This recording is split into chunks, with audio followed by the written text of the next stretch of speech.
Hello everyone, I'm Jasmine, and today I just really wanted to talk about a book I recently finished reading. Maybe you've heard of it. It's called The Invisible Life of Addie LaRue by V.E. Schwab.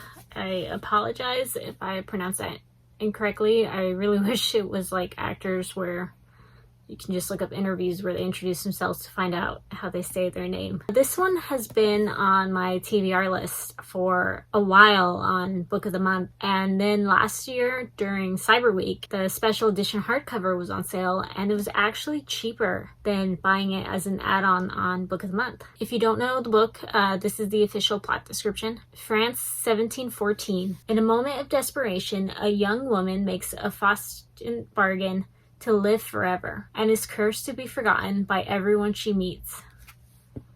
Thus begins the extraordinary life of Addie LaRue, and a dazzling adventure that will play out across centuries and continents, across history and art, as a young woman learns how far she will go to leave her mark on the world. But everything changes when, after nearly 300 years, Addie stumbles across a young man in a hidden bookstore, and he remembers her name. The plot description had me intrigued from the moment I read it, especially since one of my work in progress books has a very similar theme of the main character who can't be remembered, only it's in a sci-fi setting, minus. I already knew I liked the idea of this book, but then I saw on the back of the book up top there's a review by Neil Gaiman, and Neil Gaiman is easily one of my favorite fantasy authors. Reading the description, my first thought was that this book would be a romance. And it is a romance, but it's also so much more.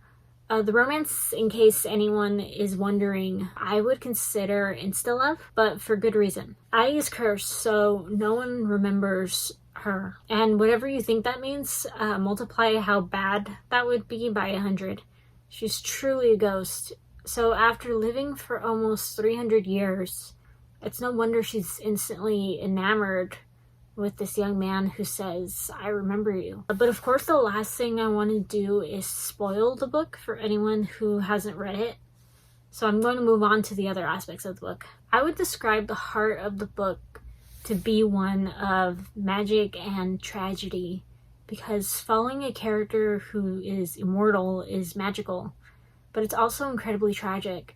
The story is told in two timelines. It begins with her life in modern day and then jumps back to the past, to the start of her journey before she was cursed. It keeps going back and forth between the two time periods, but continues to move linearly as it tells her story. Each flashback continues after the last one left off, never backtracking, so it's easy to follow. But luckily the author made it very convenient because every chapter is dated, so you know exactly when it is without having to look for context clues. Throughout her story, you do get the feeling of a life that's magical, but it doesn't shy away from the hardships of her life. She may not be able to die, but she can still suffer, and that's made very clear. But by the end, Addie was a character that I was so invested in. Addie LaRue is a young French woman.